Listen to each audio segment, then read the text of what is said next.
एक दिन अर्जुन ने भगवान श्री कृष्ण से सवाल किया, मधुसूदन, कुछ लोग बहुत पाप करते हैं पर फिर भी उन्हें कभी पाप का बोध नहीं होता, ऐसा क्यों? श्री कृष्ण मुस्कुराए और बोले, हे पार्थ, सुनो एक कहानी। एक बार एक राजा ने बड़े भंडारे का आयोजन किया जिसमें सैकड़ों ब्राह्मण भोजन कर रहे थे। जब राजा खुद आखिरी पंक्ति में बैठे ब्राह्मण को भोजन परोसने गया, तभी अचानक एक चील एक मरे हुए सांप को ले उड़ती है। चील उड़ते हुए उस ब्राह्मण के ऊपर से निकलती है और सांप के शरीर से जहर की कुछ बूंदें उसके खाने में गिर जाती हैं। ब्राह्मण वही खाना खाता है और तुरंत मृत्यु हो जाती है। यह सब दृश्य यमराज देख रहे थे। वे सोच में पड़ गए, इस ब्राह्मण की मृत्यु का पाप अब किसे दूं? राजा को? उसे तो जहर के बारे में कुछ पता ही नहीं था। चील को?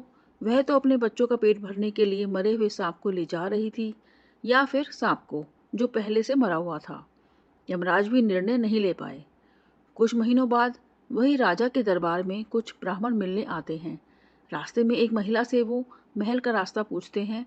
महिला रास्ता तो बता देती है, लेकिन साथ ही ताना मारते हुए कहती है, सावधान रहना, वो राजा ब्राह्मणों को जहर दे के मारता है। उसकी बातों में व्यंग भी था और मजा भी था। बस उसी पल यमराज ने ब्राह्मण हत्या का पाप उस महिला को दे दिया। जब यमदूतों ने कारण पूछा, यमराज बोले, राजा, चील और सांप, किसी को भी ब्राह्मण की मृत्यु से कोई सुख नहीं मिला था, लेकिन इस स्त्री को उस घटना को सुनाकर मजाक बनाकर आनंद मिला और वही आनंद ही उसका पाप बन गया। सीख, किसी की बुराई में जो आनंद आता है वही सबसे बड़ा पाप होता है। इसलिए बोलने से पहले सोचो, कहीं हम किसी का मजा तो नहीं ले रहे किसी की पीड़ा में।